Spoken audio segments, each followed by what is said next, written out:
Join कर चुकी है प्रियंका जी। मैं आपसे जानना चाहता हूं कि कांग्रेस इन राज्यों में खुद के लिए क्या उम्मीद रखती है और आप खुद को कहां पर पाती हैं? देखिए विजय जी, जिस तरह के सर्वे सामने आ रहे हैं और जिस तरह का माहौल सामने आ रहा है उसमें मनीष जी वेट करिएगा, मैं प्रियंका के बाद आपके पास इधर के मैं ये कह सकती, हाँ go ahead Priyanka ji, go ahead.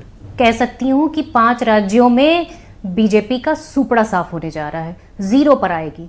और रही बात, अगर आप देखिए, इससे पहले जो है प्रधानमंत्री जी की चाहे स्पीच हो चाहे मुख्यमंत्री जी की स्पीच हो, जिस तरह उन्होंने नक्सलवाद और आतंकवाद की बात की, तो मैं समझती हूँ कि नक्सलवाद जब सरकार भारतीय जनता पार्टी की थी छत्तीसगढ़ में, तो सबसे ज्यादा अगर किसी ने दंश झेला है तो वो कांग्रेस पार्टी ने झेला है। किस मुंह से ये कहते हैं आप आतंकवाद की बात करते हैं? आतंकवाद के चलते तो हमने अपने प्रधानमंत्री जी को खो दिया, एक नहीं 2 प्रधानमंत्रियों को खोया।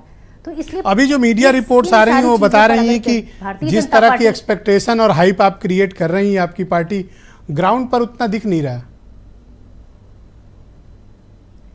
देखिए मुझे लगता है कि जिस तरह से एक माहौल है और जनता जो, आप चाहे मध्य प्रदेश में देखिए जिस तरह से घोटाले की सरकार है, आज वहाँ के मुख्यमंत्री जो शिवराज सिंह हैं उन पर क्या वो दांव लगाने लगा भी रहे हैं। ट्रिपल इंजन की सरकार नहीं, वो बिल्कुल पूरी तरह से फेल सरकार हो चुकी है। मैं समझती हूँ कि जिस तरह से आज उनके पास लीडरशिप नहीं है, जिस तरह की लीडरशिप की बात करनी चाहिए कि आज मुख्यमंत्री का चेहरा ही नहीं है इनके पास, चाहे वो छत्तीसगढ़ हो चाहे वो मध्य प्रदेश हो, मैं समझती हूँ चाहे वो राजस्थान हो, हर जगह आपस का कलह जो इनका दिख रहा है उससे साफ जाहिर होता है कि भारतीय जनता पार्टी खुद में कॉन्फिडेंट नहीं है। इन्हें अपने सांसद उतारने पड़ रहे हैं वहाँ विधायक चुनाव के लिए। कलह तो आपके यहाँ भी है, आपकी पार्टी के भीतर भी है, और आपके जो सहयोगी हैं अलायंस के वही कलह कर रहे हैं। मुझे लगता है कि अभी तक मध्य प्रदेश का मैनिफेस्टो तक नहीं है भारतीय जनता पार्टी का, उससे साफ जाहिर होता है कि किस तरह का इनके अंदर उलझन है और ये पूरी तरह से समझ चुके हैं। तभी देखिए मुद्दे नहीं, आप मुद्दे क्या उठा रहे हैं? ये नक्सलवाद मुद्दा उठा रहे हैं, ये आतंकवाद मुद्दा उठा रहे हैं, जबकि पता है कि आप किसकी सरकार है केंद्र में आपकी सरकार है। आतंकवाद हैंडल करना आपका काम है,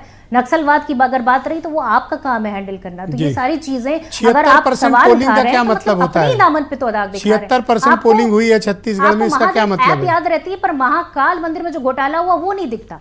76% पोलिंग का क्या मतलब होता है? में छुप रहे हैं, आपको ये नहीं दिखता। आप मुझे सुन पा रही हैं? मुझे ये जी बताएं। ये 76% पोलिंग का क्या मतलब होता है? असामान्य है ये तो। क्या हो रहा है छत्तीसगढ़ में?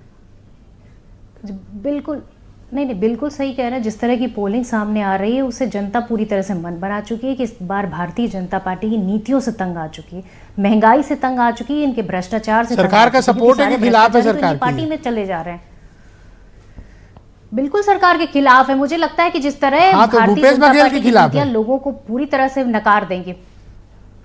भूपेश बघेल जी से ही तो असली दुश्मनी है इनकी। आप देखिए किस तरह से उनका मनीष मुझे वापस कनेक्ट हो चुके हैं, मैं मनीष शुक्ला के पास चलता हूं। छत्तीसगढ़ में जिस तरह से आप देखिए दुर्ग बस्तर संभाग के भीतर कहीं आसपास मौजूद है।